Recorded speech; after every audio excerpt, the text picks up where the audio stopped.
அப்புறம் நீங்க சொல்றீங்க தாக்குதல் இல்ல நீங்க கேட்டீங்கல்ல தாக்குதல் நடத்தல அப்படின்னு எப்படி சொல்றீங்க அப்படின்னு. விஜய் சொன்ன மாதிரி தாவேகா திமுகன்ற மாதிரி ஆயிப்போச்சு. அப்ப இது வரைக்கும் இருக்கிறதெல்லாம் கூட்டணி இல்லையா கோபால்?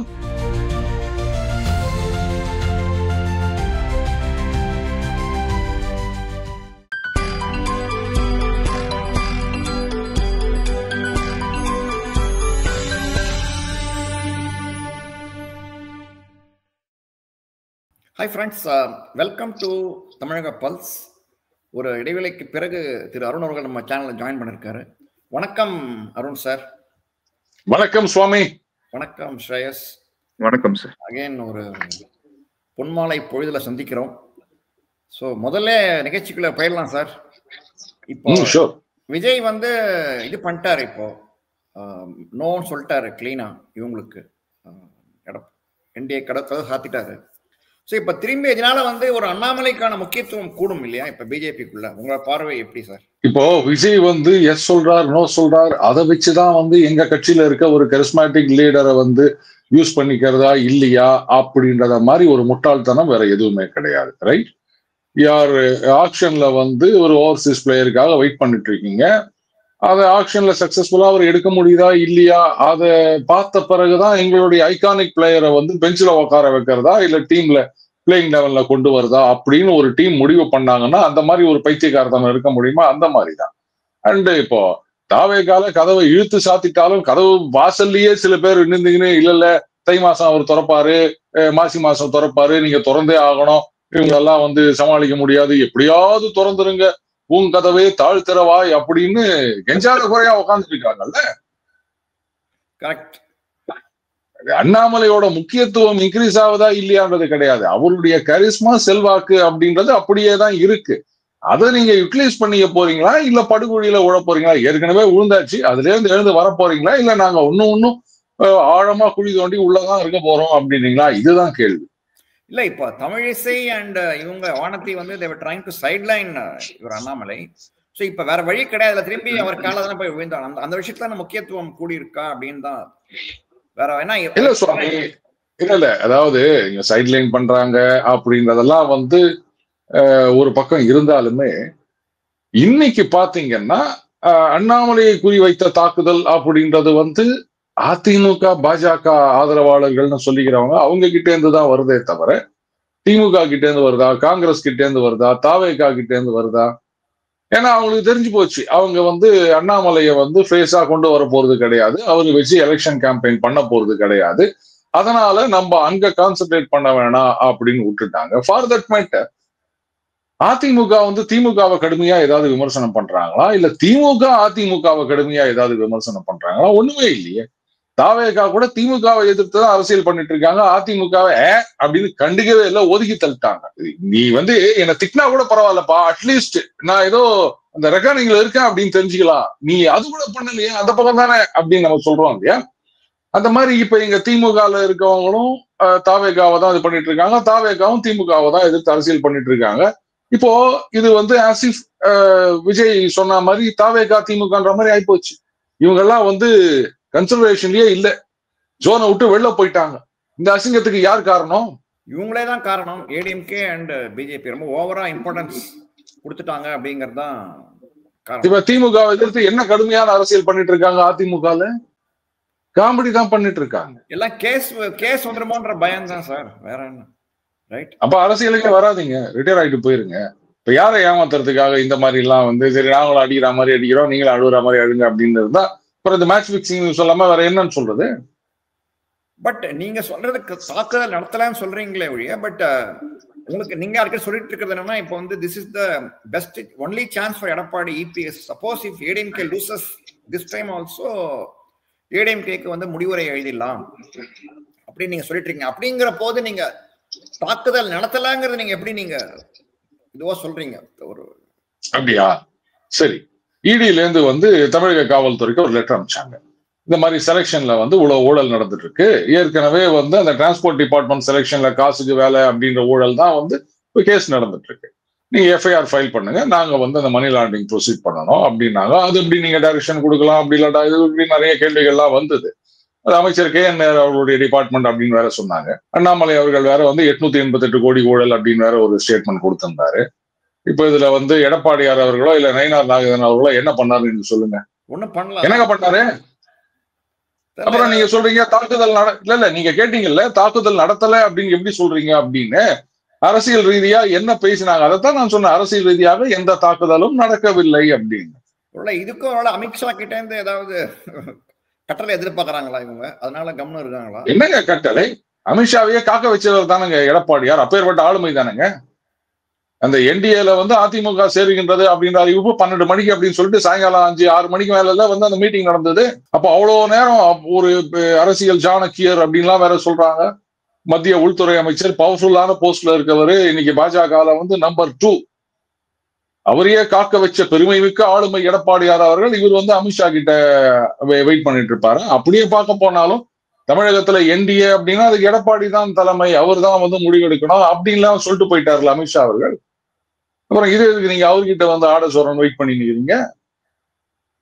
தெரியல இவங்க இன்னும் தான் தான் லீடர்ன்ற ஒரு கான்பிடன்ஸ் வரலையோ நயினார் நாகேந்திரன் அவளுக்கு அப்படிங்கறதான் டவுட்டா இருக்கு. ரைட், அவருக்கு அதெல்லாம் தான் தான் லீடர்னு தெரியுது, கான்பிடன்ஸ் வருதா இல்லையான்றது எனக்கு தெரியாது. இல்ல ஏன்னா இப்ப அண்ணாமலையை பொறுத்தவரை once he was given the leadership role நல்லா பயங்கரமா வந்து பம்பரமா சுழன்று பணியாற்றி இது பண்ணாரு. அவர் எதிர்த்தது எல்லாமே எதிர்த்தாரு அவரு. பட் இவர் வந்து கொஞ்சம் நிதானமான ஆளுங்கிறதுனால கொஞ்சம் டிசம்பர் வரட்டும் அப்படின்னு காத்துட்டு இருக்காங்களோ என்னமோ தெரியல. That is what. அதான டிசம்பர் வரட்டீங்க, மார்கழி மாசம் வந்த உடனே என்ன பண்ணலாம்னு வச்சுருக்கீங்க? இல்ல புரியல வந்து கொஞ்சம் முடிவாயிட்டோம் அப்படின்ற மாதிரி ஏதாவது ஒரு சகுனம் எதிர்பார்க்கறாங்க. அப்போ இது வரைக்கும் இருக்கிறதெல்லாம் கூட்டணி இல்லையா கோபால்? ஏப்ரல் மாசம் அனௌன்ஸ் பண்ணதுக்கெல்லாம் என்ன பேரு கோபால்? அதே சார் இப்ப 2 பேரும் சார் இருக்காங்க. இப்ப இன்னும் இவங்க வரல, பிரேமலதா அவர்கள் வரல, பிளஸ் இவங்க எல்லாம் கிருஷ்ணசாமி எல்லாருமே அப்படியே முறுக்கின்னு இருக்காங்க. சோ அப்படிங்கிற போது பிரேமலதா அவர்கள் பாருங்க, தேமுதிக வரல அப்படின்னு தேமுதிக வந்தவொடனே அப்படியே ஒரு 15% ஓட்டு வந்துட போகுது அவங்களுக்கு. ஏங்க 1/2% 3/4% ஓட்டு வச்சுருக்காங்க. நீங்க அது உங்களுக்கு போயிட்டு உழவு ஒரு பெர்செப்ஷன் தானே சார். எல்லாமே கண்டு போச்சுன்னா அந்த பெர்செப்ஷன் இல்ல இந்த பெர்செப்ஷன் அப்படின்றதையே நான் இதுல ஒத்துக்க மாட்டேன். ஏன்னா இன்னைக்கு தேமுதிக ஏன் அப்படி பார்க்க போன தடவை மன்சூர் அலியான வந்து சேர்த்துக்கிறேன் அப்படின்னாங்க. இதெல்லாம் ஒரு பெர்செப்ஷனா? இந்த மாதிரி எல்லாம் சேர்க்கும் போது இல்ல நீங்க இந்த மாதிரி இப்படி வீக்கான கட்சிகளெல்லாம் ஒண்ணுமே இல்லாம போன கட்சிகளெல்லாம் சேர்த்துக்கின்னு பாத்தீங்களா அப்படின்னு பெர்செப்ஷன் பேட்டர்ல ஜெயிக்கலாம் அப்படின்னு நினைச்சீங்கன்னா ஊத்திக்கிச்சின்னு அர்த்தம். யாரு இவங்கதான் வந்துக்கிறாங்க, இதெல்லாம் ஒரு கூட்டணியா அப்படின்னு மக்கள் நல கூட்டணி தான் மறுபடியும் ஞாபகம் வரும். ஏங்க அதிமுக தமிழகத்திலே நாங்க பெரிய கட்சி, 2 கோடி தொண்டர்களை உடைய கட்சி, எத்தனை வருஷம் ஆட்சி பண்ணிருக்கோம் தெரியுமா அப்படின்லாம் சொல்லி நிற்கிறாங்க. தனியா நின்று ஜெயிக்கணும்ன்ற தைரியம் வேணும். நாத்தாக இருக்க தைரியம் உங்களுக்கு ஏங்க இல்ல? இப்ப பாஜக வேற கூட சேர்ந்துட்டாங்க. போதுங்க, நாங்க 2 பேர் இணைந்த கைகள் எப்படி அடிச்சு ஆடுறோம் பாருங்க அப்படின்னு சொல்லுவீங்களா? அதை விட்டு இல்ல அவங்க வரணும் இவங்க வரணும் போறாங்க, எல்லாரும் வாங்க இப்படியே நீங்க தினைக்கும் புலம்பிட்டு இருந்தீங்கன்னா பாக்குற ஜனங்க என்னங்க யோசிப்பாங்க? இல்ல அதுக்கு இன்னொரு காரணம் இருக்கு சார். நீங்க பாத்தீங்கன்னா தமிழ்நாட்டை பொறுத்த பார்த்தீங்கன்னா எம்ஜிஆர் வந்து ஒரு ஆன்டி டிஎம்கே ஓட்டுங்கிறத பெருசா வந்து எஸ்டாப்ளிஷ்டு கிளியர்லி. பட் நீங்க பாத்தீங்கன்னா அவரோட தளபதிகள்லாம் பார்த்தீங்கன்னா டிஎம்கேல தான் இருக்காங்க. KKSR இருக்கட்டும், திருநாவுக்கரசு இருக்கட்டும், ஏவே வேலு எல்லாரும் வந்து they are only in DMK. So அதனாலே வந்து ஏடிஎம்கே வந்து வீக் ஆயிடுச்சு அப்படிங்கிற ஒரு பெர்செப்ஷன் கிரியேட் ஆயிடுச்சு. வந்து ஒரு இதுவும் பாருங்க, அப்படி பார்க்க போனா 11-16 வந்து எப்படிங்க ஜெயிச்சாங்க?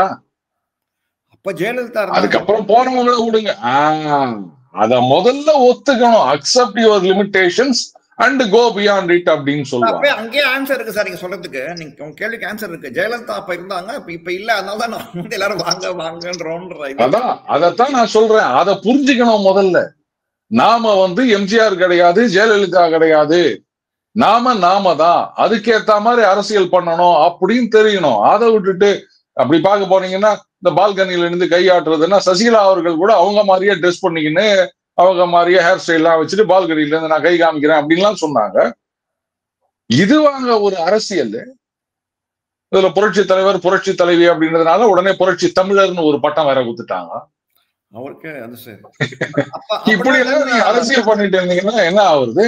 அப்பனா நீங்க சொல்ற மாதிரி அப்ப நீங்க சொல்றதுக்கு ஏத்த மாதிரி அப்ப தென் ஓபிஎஸ் தான் கூட்டிட்டு வரணும் இல்லையா? அப்ப நீங்க சொல்றதை நீங்க வந்து ஜெயலலிதா நீங்க சொல்றீங்க ஓபிஎஸ் கூட்டிட்டு வரணும் பாருங்க. ஓபிஎஸ் கூட்டிட்டு வரணும்லாம் நான் சொல்லல. ஓபிஎஸ்ஓ இல்ல வந்து தினகரனோ சசிகலாவோ அவங்களை இந்த பக்கம் சேர்க்கவே கூடாது அப்படின்றதுல நான் உறுதியா இருக்கேன். அதே மாதிரி செங்கோட்டையன் நினைக்கிறது கரெக்ட் தான். அதோட கட்சி தலைமைக்கு என்ன கெடு வைக்கிறது? கெடு அவ்வளவு பெரிய அப்பாட்டகர் ஆயிட்டாங்களா எல்லாரும்?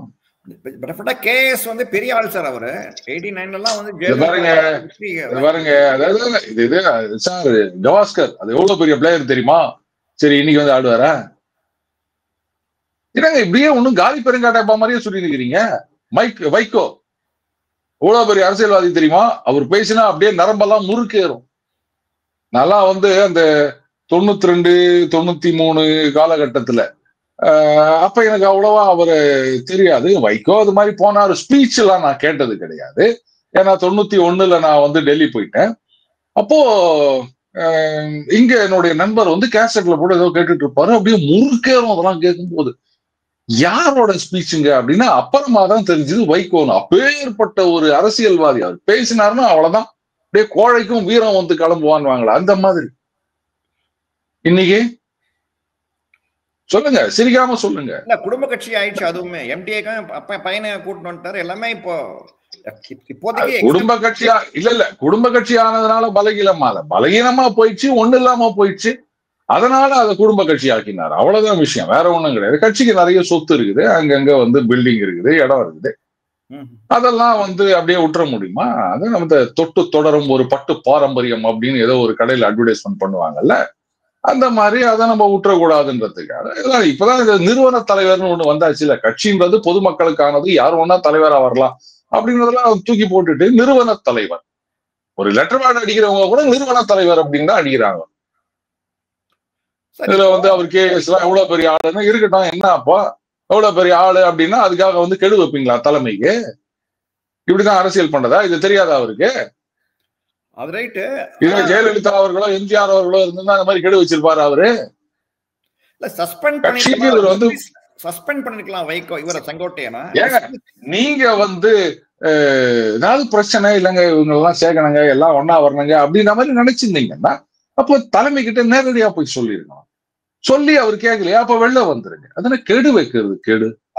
நான் உடனே கேட்கிறேன், எந்த கட்சியா இருந்தாலும் யாராவது ஒருத்தர் வந்து கெடு வச்சாங்க அப்படின்னு சொன்னா இப்ப ஒண்ணு வேணாங்க, நாளைக்கு ஸ்ரேயஸே வந்து சுவாமி நாளை 8 மணிக்கு என்ன இன்டர்வியூல நீங்க சேர்த்துக்கல அப்படின்னா நான் சோலோவா பண்ண போறேன், ரெக்கார்ட் பண்ணல அப்படின்னு சொன்னா என்ன நடக்குது பார் அப்படின்னு சொன்னாருன்னா என்ன பண்ணுவீங்க? டேய் முதல்ல வெளில போகணும் சொல்லுவீங்களா மாட்டீங்களா? அப்ப ஒரு கட்சியில இருக்கவங்க எப்படி ரியாக்ட் பண்ணுவாங்க? கட்சி தலைவர் போயிட்டு பகிரங்கமா நீங்க வந்து கெடு வைக்கிறீங்க அப்படின்னா பார்த்து சும்மா இருப்பாங்களா? அதுக்கு பணிச்சு போனா அவ்வளவுதான், முடிஞ்சு போச்சு, கட்சியை இழுத்து முடிட்டு போலாம். பலகீனமான தலைவர் அப்படின்னு அப்பவே முத்திர ஊத்திடுவாங்க. என்ன நடக்குது இங்க? பட் இதனால வந்து அதெல்லாம் நான் வந்து அப்படி சொல்லலைங்க. பாருங்க, அவங்களெல்லாம் சேர்க்கணும்னு நான் சொல்லல. ஆனா அவர் சைட்ல என்னென்ன பாசிட்டிவ் இருக்கோ அதை வந்து யூட்டிலைஸ் பண்ணிக்கணும். அதை பண்ணாம இவங்கதான் அரசியலே பண்ணலையே. சிறு சிறு பிரச்சனைகள்னு இடாம்பாக்கத்துக்கே வந்து கூட்டணி கட்சி தலைவர்களுக்கு போட்டியா முட்டு குத்துனுகிறாரு எதிர்கட்சி தலைவர். அப்பவே இது மாதிரி நீங்க என்னத்தை அவங்க கிட்ட வந்து அரசியல் எதிர்பார்க்குறீங்க? அதாவது எல்லாம் நினைச்சிட்டு இருக்காங்க தாவேகா பி டீமா, இவங்க பி டீம், நாத்தாக்கா பி டீமா அப்படின்னு. நான் இன்னைக்கு ஒரு ரகசியத்தை சொல்ல, நானும் சொல்றேன், உங்களுக்காக ஒரு ஸ்கூப் நியூஸ் தருகிறேன். திமுக பி டீம் இல்ல, B1 team, B2 team, B3 team, B25 team வரைக்கும் வச்சுக்கிறாங்க. போதுமா? இன்னைக்கு எதிர்கட்சிகள்னு சொல்லிக்கிற அத்தனை பேருமே திமுகவுடைய பி டீம் மாதிரி தான் இருக்குது. இதுக்கு என்ன சொல்ல போறீங்க? இருக்கலாம், கூட்டணி கட்சிகளை கூட பயங்கரமா முட்டை குத்துனுக்குறாங்க. பெட்டி வாங்கிட்டாலே அவ்வளவுதான் பி டீம் தானே சார், இல்லையா? பெட்டி வாங்குறாங்க வாங்கல அப்படின்றதெல்லாம் இல்ல, அது வேற விஷயம். பெட்டி வாங்கினாதான் பி டீமா இருக்கணும் கூட அவசியம் கிடையாது. ஒரு அபிமானத்தினால் அப்படி கூட பி டீமா இருக்கலாம். இல்ல அடிச்சு ஆடாம சும்மாவே இருந்தாலும் அது பி டீம்னு சொல்லலாம். இப்ப நீ அதிமுக பாஜக அப்படித்தானே பண்ணிட்டு இருக்காங்க. அப்புறம் அவங்கள பி டீம் சொல்லாம வேற என்னன்னு சொல்றீங்க? என்ன அது கரெக்ட். அது சரி. அண்ணாமலை இப்போ நோந்த உடனே வந்து ஒரு மாதிரி இதுவாதான் இருக்கு, ஒரு டிசிஷன் மேக்கிங் ஒண்ணுமே இது இல்ல. But coming back to Annamalai sir, இப்ப பிஆர்ல வந்து முடிய போகுது, முடிஞ்சு 14th ரிசல்ட் வரும். அதுக்கப்புறம் அண்ணாமலை பொறுப்புல ஏதாவது மாற்றங்கள் வருமா? தான் ஏங்க திருப்பி பேசிட்டு இருக்கீங்க? இவங்க பாஜக வந்து நாசம் பண்றது முடிவு பண்ணிட்டாங்க. நீங்க பொறுப்பு கொடுத்தா என்ன, கொடுக்காட்டின்னு தமிழகத்துல கட்சியை கூட்டணியை கொண்டு போய் வச்சு நாசம் பண்ணிக்கிட்டீங்க பாருங்க. கூட்டணி சேருங்க, சேராம போங்க, அது உங்க சௌகரியம். இன்னைக்கு திட்டுறது, நாளைக்கு சேர்ந்துக்கிறது அப்படின்றதெல்லாம் எல்லா கட்சிகளையும் நம்ம பாக்குறோம். அதெல்லாம் தப்புன்னே சொல்லல. ஆனால் இன்னைக்கு வந்து கூட்டணிக்கான தேவை யாருக்கு அதிகமாக இருக்கின்றது? அதிமுகவுக்கா, பாஜகவுக்கா? யாருக்கு டிமாண்ட் அதிகமா இருக்கோ அவங்க தானே வந்து பணிஞ்சு போனோம். இன்னைக்கு அதிமுகவுக்கு தான் கூட்டணி தேவை. அதனாலதான் இன்னும் வாவான்னு கூப்பிட்டுக்கிறாங்க. அப்ப நீங்க முன்னாடி போறீங்க அப்படின்னும் போது எதுக்கு டோட்டலா கட்சியை வந்து இல்லைங்க நீங்களே எல்லாம் முடிவு பண்ணிக்கங்க, என் கண்ணையே உங்ககிட்ட ஒப்படைக்க அப்படின்னு ஏன் போய் சரண்டர் ஆனீங்க? இதான் என் கேள்வி. மத்திய உள்துறை அமைச்சரை வந்து 6 மணி நேரம் காக்க வச்சுக்கிறாங்க. அந்த அசிங்கத்தை ஏன் அவருக்கு உண்டாக்கிறீங்க? இதுதான் என் கேள்வி. இது யாராவது பதில் சொல்லுவீங்களா? என்ன தெரியல sir. we will know only in May 2026 sir. அதாவது ஜெயிச்சிட்டாங்க சப்போஸ் ஏடிஎம்கே இவங்க வந்து பண்ணிட்டாங்கன்னா then we'll all have எல்லாரும் ஒத்துக்க வேண்டியது அமித்ஷா தான் சாணக்கியர் ஆஃப் திஸ் செஞ்சுரி அப்படின்னு நம்ம ஒத்துக்க வேண்டியதுதான். அதுக்கான முயற்சி. ஆமா, ட்ரம்ப் கூட எல்லா டாரிஃபையும் வித்ரா பண்ணிட்டாருன்னா அப்படி பேசலாமா? சொல்றேன், பேச்சுக்கு சொல்றேன். நடக்கிற விஷயம் நான் ஒரு பேச்சுக்கு தான் சொல்றேன். இல்ல ஏன்னா நீங்க சொன்ன நடக்கிற விஷயங்களா பேசுங்க, பதில் கிடையாது. அது பாத்துக்கலாம் அப்படின்றீங்களா? நீங்க ஒரு பேச்சுக்கு சொல்லும் போது நானும் ஒரு பேச்சுக்கு சொல்றேன். நீங்க ஒரு ஜோக் சொன்னா நானும் ஒரு ஜோக் சொல்வேன். நீங்க பழமொழி சொன்னா நானும் பழமொழி சொல்வேன். அந்த மாதிரி நீங்க ஒரு பேச்சுக்கு நடக்காத விஷயத்த சொல்லும் போது நானும் ஒரு பேச்சுக்கு நடக்காத விஷயத்த சொல்றேன். அவ்வளவுதான். Take back in your own coin, Swami. Sure, sir.